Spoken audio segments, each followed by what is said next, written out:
El día de hoy vamos a abordar el tema de intervenciones de enfermería en los pacientes con trastornos de la alimentación. Si bien cuando hablamos sobre patologías psiquiátricas generalmente hacemos un énfasis o una ligación al paciente adulto, pues no es exclusivo de este. El paciente pediátrico también presenta alteración en cuanto a su patrón y su esfera mental.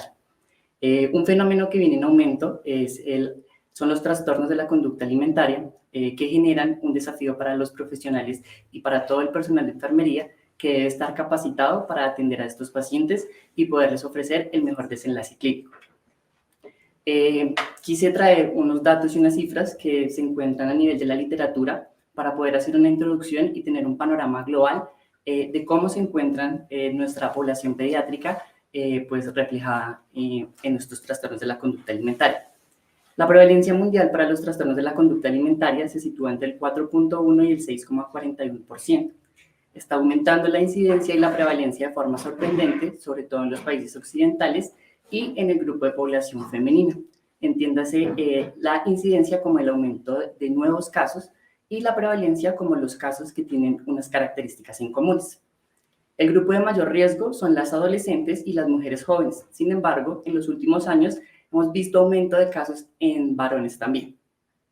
Un fenómeno que preocupa actualmente es el aumento de casos de TCA a edades más tempranas. Institucionalmente, en la Fundación Santa Fe reportamos casos de pacientes hospitalizadas desde los 8 años en adelante. Los trastornos de la conducta alimentaria se ubican entonces como la tercera enfermedad crónica entre la población adolescente. Y en el mundo, 1 de cada 7 jóvenes entre las edades de 10 y 19 años padece un trastorno mental que supone el 13% de la carga mundial de la morbilidad en este grupo etario. Quise traer la definición de trastornos de la conducta alimentaria según la Organización Mundial de la Salud, que nos indica que son trastornos que presentan comportamientos alimentarios anormales. Esto se puede dar por un consumo excesivo o insuficiente de alimentos. Generalmente viene acompañado de sentimientos, pensamientos y acciones irracionales en cuanto al peso y la forma corporal. Aparecen en la infancia y en la adolescencia, épocas de cambios críticos en el desarrollo neuronal, crecimiento físico y maduración psicológica. Actualmente, gracias a muchos estudios, hemos podido evidenciar que hay aparición de nuevos trastornos de la conducta alimentaria. Quise traerles a la presentación los más comunes y de los que hay mucha más información a nivel literario para podérselos contar. Iniciamos con el trastorno de evitación y restricción, que es un trastorno que se caracteriza por la pérdida en el interés por comer. Puede verse motivado por la forma de los alimentos, por la temperatura, la textura o el sabor o el aroma que emana. En este trastorno es claro aclarar que no existe una alteración de la imagen corporal, pero sí la evitación y la restricción hacen que el paciente tenga una pérdida de peso y por ende un déficit nutricional pues a nivel general. Otro trastorno es el trastorno de pica. Este se caracteriza por la ingestión de sustancias que carecen de algún tipo nutricional. Encontramos como sustancias como el papel, el jabón, el pelo, las cuerdas, lana, tierra, tiza, pintura, barro e hielo, entre algunas. Este es un trastorno que por lo general no es común y que debe verse muy bien identificado, puesto que debe depender del desarrollo del individuo y debe ser un trastorno que presente la persona de consumo por tiempo superior a un mes. Otro trastorno que encontramos es la rumiación, que consiste en la regurgitación repetida de alimentos. En este trastorno, el paciente ingiere sus alimentos, los deglute de forma parcial, luego seguido de una regurgitación vuelve a llevar estos alimentos a la boca, pudiendo escupirlos o volverlos a tragar. Vale aclarar que en este trastorno no aparece ningún contexto de ninguna afección gastrointestinal, sino es propio de la conducta alimentaria. Otro trastorno muy importante, del que más se tiene información y de los que más enmarcan consultas por parte de los pacientes pediátricos, es la anorexia nerviosa. En la anorexia nerviosa encontramos una alteración de la imagen corporal. La percepción que tiene el paciente de su cuerpo es alterada frente a la que tiene. Se da marcada por la sensación de aumento de peso, pese a que la persona esté en un peso normal o incluso en una delgadez. La persona va a referir que siente aumento de peso, sobre todo focalizado en ciertas partes como lo son la parte abdominal, la parte de las piernas y la parte de los glúteos, llevando entonces así a conductas destinadas a conseguir dicho objetivo, que en ese caso sería adelgazar. Existen dos formas de presentación de la anorexia, una que es la tipo purgativa y la otra que es la tipo restrictiva. En la tipo restrictiva vamos a encontrar entonces todas aquellas conductas que van relacionadas con la pérdida de peso. Encontramos el ayuno prolongado, el uso de dietas y el exceso de ejercicio. En las tipo purgativas encontramos el uso de laxantes, el uso de diuréticos, de enemas o de inducción por medio de la emesis. Otro trastorno es la bulimia nerviosa, que se caracteriza por un descontrol alimentario, donde suceden atracones, que básicamente son episodios compulsivos de comer, y ayunos de manera exagerada. Estos vienen con un gran malestar y con un sentimiento bastante de culpa, lo que obliga a que el individuo, mediante la inducción al vómito, elimine los alimentos que ha consumido previamente. Generalmente, estos pacientes no presentan alteraciones a nivel del peso. Podemos encontrar pacientes con bulimia nerviosa con pesos seguros e incluso sobrepeso. El último que traigo aquí de los tipos de trastornos de conducta alimentaria son los atracones, que se caracteriza básicamente por una ingesta compulsiva de alimentos. Esto viene seguido a un espacio de restricción alimentaria y posterior una disminución del estado de ánimo, que enmarca un círculo vicioso para que la persona posteriormente a esa disminución del estado de ánimo se vea inmersa en un nuevo atracón. En este perfil, los pacientes pueden tener ya un poco más de sobrepeso o incluso obesidad. También encontramos pacientes con este trastorno con índices de masa corporales normales. Hablando un poco de las causas y de todo lo que son los factores predisponentes para poseer un trastorno de la conducta alimentaria, encontramos tres grandes ítems, que son los factores biológicos, los psicológicos y los factores socioculturales. En los factores genéticos hay que aclarar algo muy importante, y es que quizás no se hereda como tal el trastorno de la conducta alimentaria, sino una cierta predisposición junto a la inestabilidad emocional y el escaso control pues, de los impulsos que puedan hacer que los pacientes posean trastornos de la conducta alimentaria. Adicional a eso, también hay varios estudios que nos arrojan información sobre la anorexia nerviosa, en la que es 11 veces más predisponente si hay un antecedente genético en la familia de algún tipo de trastorno depresivo o de la conducta alimentaria ya preexistente. En cuanto hablamos de los factores neurobiológicos, encontramos dos grandes ramas. Uno de ellas, la primera, son las alteraciones de los neuroreceptores. A esto me quiero referir a la serotonina, a la dopamina y a la noradrenalina, quienes envían proyecciones al centro de apetito y se encargan de inhibir o de proliferar toda esta parte del apetito. Y las alteraciones en el área cortical, que son los mecanismos de la conducta, la coordinación, la integración y las percepciones sensoriales relacionados con los recuerdos y experiencias que tenemos frente a la alimentación. Abordando un poco el tema de los factores psicológicos, encontramos el autoestima, que es la capacidad que tiene una persona de autoaceptación, la capacidad que tiene para recibir críticas y posterior a eso autoaceptarlas.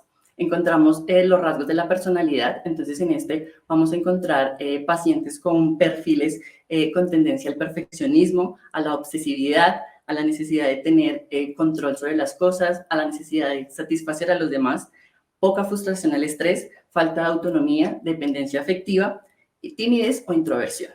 Y por último, los factores familiares, que influyen de manera muy relacionada, puesto que si son pacientes que presentan alteraciones a nivel de la dinámica familiar, van a tener también mucho más factores predisponentes para poseer un TCA. Aquí encontramos entonces las familias sobreprotectoras, que básicamente no le brindan a sus hijos las herramientas suficientes pues, para poder resolver los problemas, las dificultades que se les presenten a lo largo de su vida, haciéndolos pues, más vulnerables, valga la reiteración de esta parte. También encontramos el consumo de alcohol por parte de algunos de los miembros familiares, la violencia de género, y pues también aquí valdría la pena volver a retomar todo lo que son los antecedentes preexistentes en la familia de trastornos de alteración mental. Entrando un poco a los factores socioculturales, encontramos entonces la influencia del entorno, la influencia que tienen los medios de comunicación y los factores sociales. El entorno en que se mueva nuestro niño pues va a generar unas ciertas pautas para ver cómo son los comportamientos de alimentación de este mismo. Los medios de comunicación por lo general nos venden un estándar de belleza en el que está enmarcado pues por la delgadez y por la belleza absoluta. Esta influencia hace que ellos, mediante su estrategia comercial, nos vendan productos a nivel agroindustrial, todo lo que pueda tener que ver con la parte de consumo de dietas y toda esta parte. Nos venden la moda, nos venden también a nivel de salud todo lo que son tratamientos, intervenciones para adelgazar, las cirugías, etcétera, etcétera. Y los factores sociales, es a los que se debe ver inmerso la persona para poseer la predisposición a tenerlo. Si existen ya componentes de comparación, sobre todo entre mismos pacientes de mismas edades, pues va a generar que también haya una predisposición a tener trastornos de la conducta alimentaria. Para hablar un poco de la evaluación clínica y diagnóstica, entonces tenemos 4 grandes ítems que básicamente nos van a favorecer a un diagnóstico acertado de los trastornos de la conducta alimentaria. Encontramos entonces en el primer ítem la valoración del peso, la talla y el índice de masa corporal, junto con la historia clínica y la revisión por sistemas. Aquí encontramos que la anamnesis y la revisión por sistemas debe ser muy detallada para indagar si el paciente presenta o no presenta ya conductas restrictivas a nivel de la comida, si presenta comportamientos o no comportamientos que se enmarquen en síntomas afectivos y puedan ser signos de alarma para poder ir encaminando el diagnóstico. Adicional a eso, la Academia Americana de Pediatría sugiere que se deben realizar un ionograma, un hemograma, una función tiroidea, una función hepática y una glicemia basal, que podrían ser biomarcadores para hablar de alteraciones ya a nivel físico en los pacientes. Actualmente contamos con 2 herramientas bastante importantes que nos ayudan mucho en el diagnóstico. Uno es el DSM-5, que es el Manual Diagnóstico y Estadístico de los Trastornos Mentales, una herramienta que fue creada por la Asociación Americana de Psiquiatría en el 2013 y que con simples preguntas lo que hace es encaminar a qué tipo de diagnóstico de trastorno de la conducta alimentaria estaría poseyendo el paciente. Y el otro es el CIE-11, que básicamente el acrónimo es la Clasificación Internacional de las Enfermedades, que está avalado por la OMS, Organización Mundial de la Salud, y que en ella están pues como tal todos los criterios para inclusión y diagnóstico de todas las enfermedades, tanto de la población pediátrica como de la población adulta. Hablando un poco ya de las complicaciones, decidí dividirlas en 3. La primera parte es la general. Vamos a encontrar entonces pacientes deshidratados, pacientes malnutridos. Vamos a encontrar alteraciones hidroelectrolíticas y aquí vamos a hablar más adelante sobre el síndrome de realimentación, que es la causa más importante por la que se llevan los pacientes a la unidad de cuidado intensivo, una de las complicaciones que más genera atención en este tipo de pacientes. Encontramos la exacerbación de los síntomas afectivos, complicaciones como el suicidio, las cardiomiopatías, las amenorreas e irregularidades menstruales en las niñas.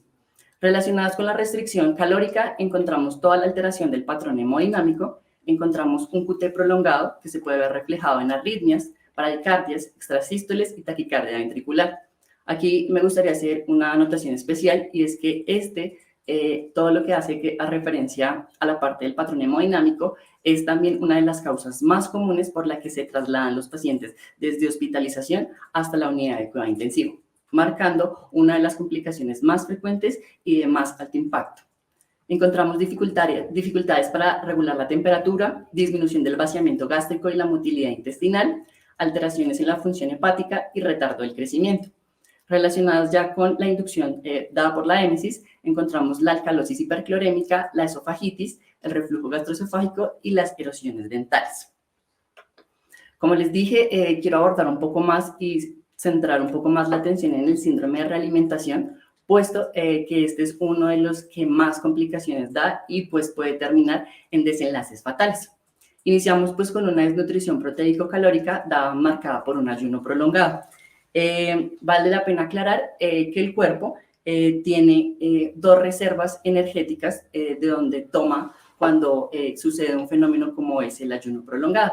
Estas están dadas en el hígado y en los músculos. Entonces, mediante la disminución de la secreción de la insulina, el aumento de glucagón, el aumento de cortisol y el aumento de las catecolaminas, el cuerpo, como respuesta mediadora, lo que va a hacer es empezar a generar procesos de tomar fuentes de glucosa para poderlas llevar a las células y que éstas trabajen de forma normal. Aparecen dos fenómenos muy importantes que son la glucogenólisis, que es la ruptura de todas las cantidades de glucosa para poderlas aprovechar, y la gluconeogénesis, que la hace directamente el hígado, produciendo de esa ruptura nuevas cantidades de glucosa para poderlas aprovechar. También esto nos va a llevar a un catabolismo proteico que hace referencia a la degradación de esa proteína del músculo y que esta nos ayude a transformarla en energía. Posterior a esto encontramos una depleción de electrolitos, proteínas, grasas, minerales y vitaminas que hacen que aumente la secreción de insulina para que ésta medie en la entrada de la célula a la captación de glucosa, de fósforo, magnesio y potasio, y así también utilizar la tiamina. Electrolitos y glucosa que necesita la célula para poder trabajar. Esto nos lleva a esta captación a una hipofosforemia, una hipocalemia y una hipomagnesemia, y también un déficit de tiamina, que básicamente hacen que presente en niveles plasmáticos la disminución de esta, y esta nos lleva a las complicaciones generales graves. Podemos encontrar convulsiones, ataxia, encefalopatías, como ya les dije, arritmias, hipotensión, fallo cardíaco con un desenlace fatal, un fallo renal, un hilio paralítico y anemia, entre algunas otras. Hablando un poco ya del tratamiento, entonces lo dividí en 3 fases. La primera fase se revisa entonces si el paciente tiene patrones restrictivos y se entra a hacer énfasis en esa parte mediante una intervención conductual. Aquí es muy importante que se debe evaluar el peso. Si el peso está en un rango de seguridad, el paciente podría estar tratado de forma ambulatoria. Si por el contrario el peso ya tiene interferencia, es necesaria la hospitalización. En la fase 2 encontramos la estabilización del paciente, la recuperación del peso y el manejo de las complicaciones presentes. Aquí, inicialmente, entonces, hospitalizamos a los pacientes, les damos un manejo que es la restricción nutricional. Se deja al paciente en la vía oral y lo que hace es que mediante un sondaje, generalmente que es por vía nasogástrica, se le empieza a reponer nutrición enteral para poder hacer la recuperación del peso. Adicional a eso se restringen todas las actividades del paciente, que no se puede mover, que no debe leer, no debe caminar, no debe escuchar música, debe estar básicamente en un reposo general. Dándole paso a la fase número 3, que es el manejo interdisciplinar, mejorar los patrones alimenticios e inicio de psicofármacos si éste lo requiriese. Ese inicio de psicofármacos también se puede dar en la fase 2 durante el manejo de las complicaciones presentes. Centrándonos un poco entonces en las intervenciones del grupo de enfermería, quise traer esta frase que nos la deja Confucio, que dice de la siguiente manera: saber que se sabe lo que se sabe y no se sabe lo que no se sabe, he aquí el verdadero saber. Voy a plantear entonces las intervenciones de enfermería desde 3 ámbitos, los 3 conocimientos del saber: el saber ser, el saber saber y el saber hacer. Entonces, voy a dar inicio con el saber ser, que hace referencia a todas las actitudes, todos los comportamientos, todos los valores y toda la parte ética que debe tener el personal de enfermería para poder intervenir y poder abordar a un paciente con trastorno de la conducta alimentaria. Entonces, encontramos que el enfermero debe realizar una relación enfermero-paciente-familia basada en la empatía, la solidaridad, la franqueza, la sinceridad, la confianza, la seguridad, el respeto y la participación. El grupo de enfermería debe mostrarse siempre disciplinado frente a las conductas que pueda presentar el individuo, reforzando siempre de forma positiva todas aquellas acciones o comportamientos que manifiesten cooperación de su parte o de la parte familiar. Se debe confrontar al paciente, la familia y el cuidador con el papel que desempeñan cada vez que se muestre algún tipo de comportamiento que se pueda considerar negativo. Esto es muy importante, puesto que muchas veces encontramos que los pacientes están dispuestos a colaborar, pero el entorno familiar resulta ser un elemento distractor y no colaborar mucho, o viceversa. Entonces, el equipo de enfermería debe ser capaz de hacer la confrontación, tanto el paciente, la familia y el cuidador, para poder empezar a abordar y tener comportamientos adecuados durante la hospitalización. Se deben mantener conductas coherentes que hagan hincapié en su valor de ser como ser humano durante la interrelación para evitar la presencia de comportamientos o actitudes manipuladoras. Este grupo de pacientes de trastorno de la conducta alimentaria tienen demasiadas herramientas manipuladoras y siempre van a querer algo a cambio. Entonces, el equipo de enfermería debe estar muy preparado para identificar e intervenir todos estos comportamientos manipuladores, puesto que las normas y las reglas siempre se establecen desde el inicio de la hospitalización. Se debe hacerle entender la necesidad de supervisar en todo momento para que el programa terapéutico se cumpla correctamente. Ya en las intervenciones del saber, pues estas hacen referencia a todos los conocimientos y todas las herramientas que debe tener el personal de enfermería para la atención de nuestros pacientes con TCA.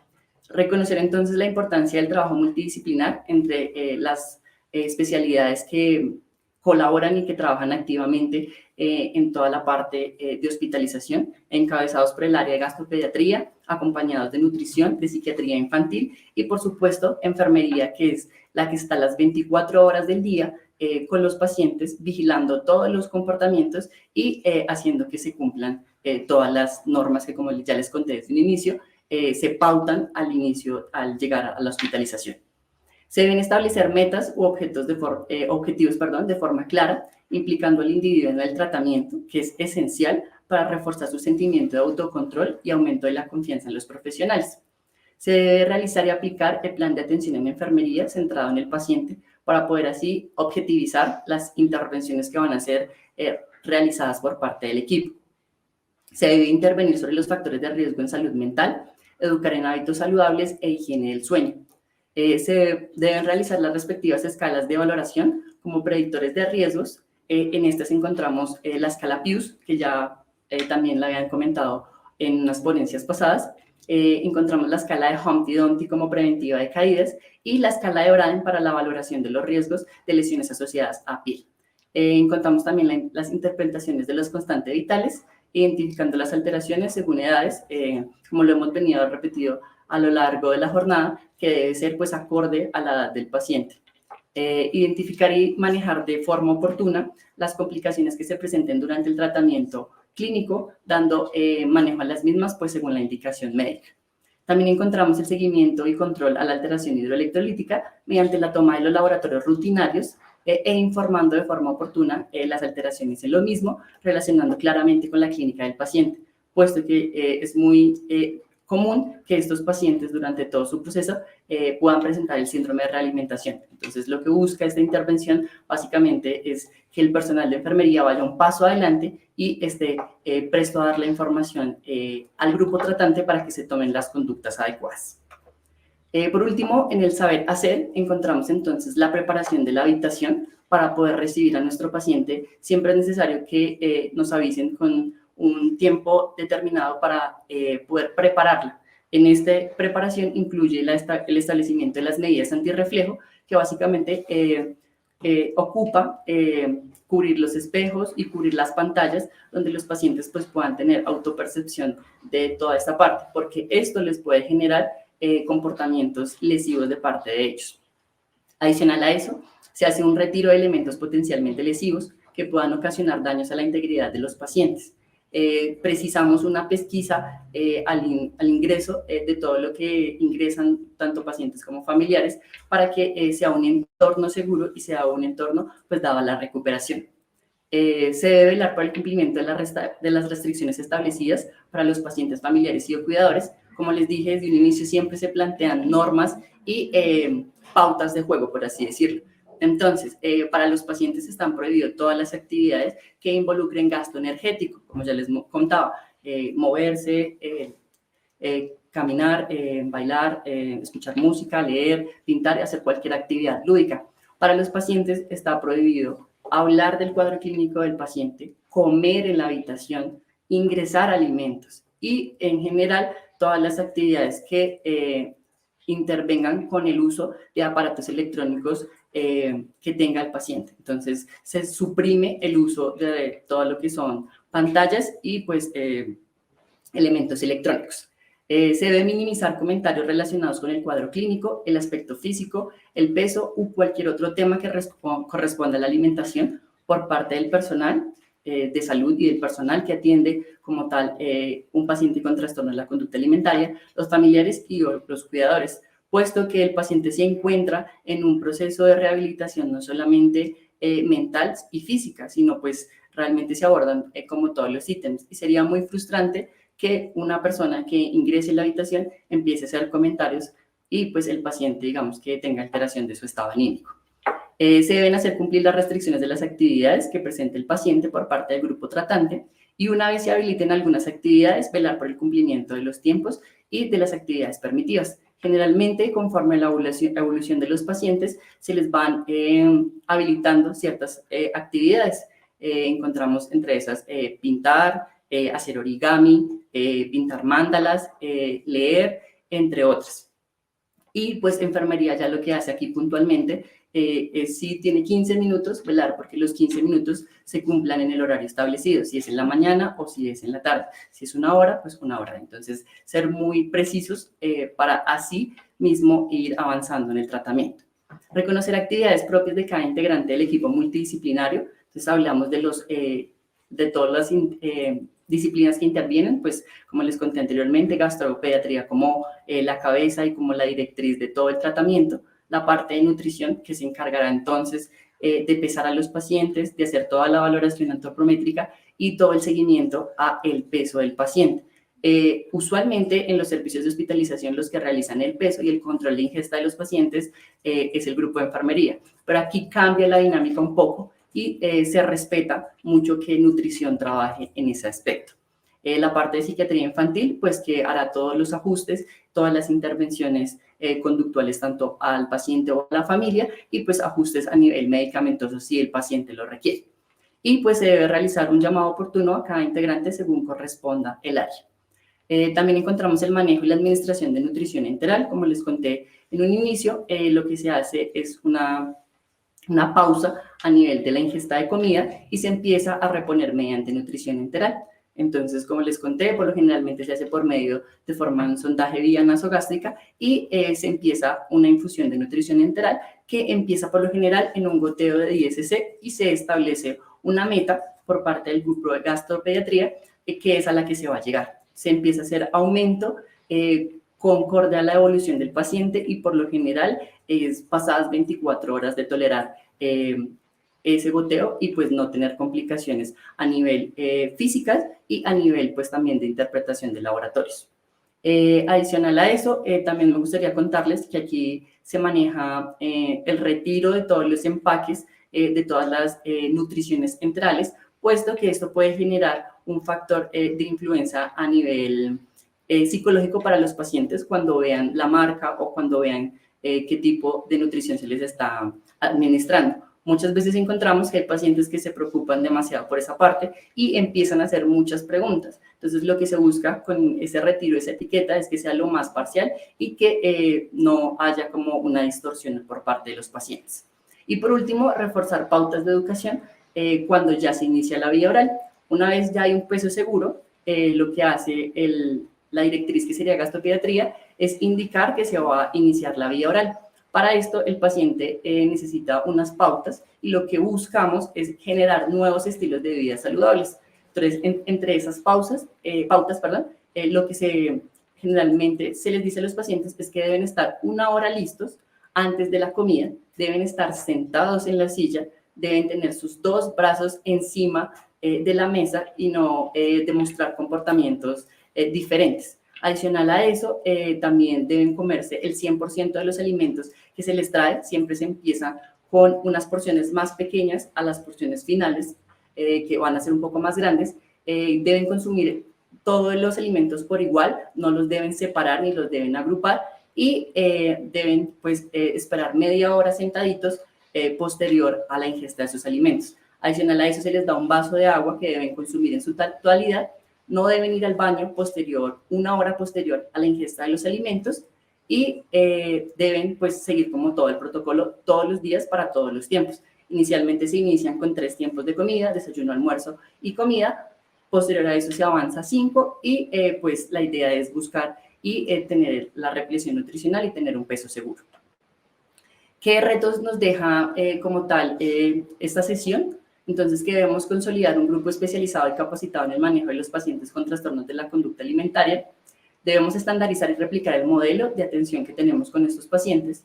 Por parte del área de enfermería nos gustaría crear un programa de actividades lúdicas que se puedan realizar con los pacientes durante este proceso, que sea netamente del área de enfermería y que enfermería sea el que eduque al paciente y lo intervenga pues en la creación de todas estas actividades. Documentar y publicar las experiencias del personal de enfermería en la atención de dichos pacientes y servir de referenciación para otras instituciones interesadas en el manejo de pacientes con TCA. Por último, quiero dejarles esta frase que me parece muy interesante y a modo de reflexión. La belleza está en la forma en que te abrazas, es como tratas a las personas. La forma en que amas es autoaceptación. La belleza está en el alma. Muchas gracias.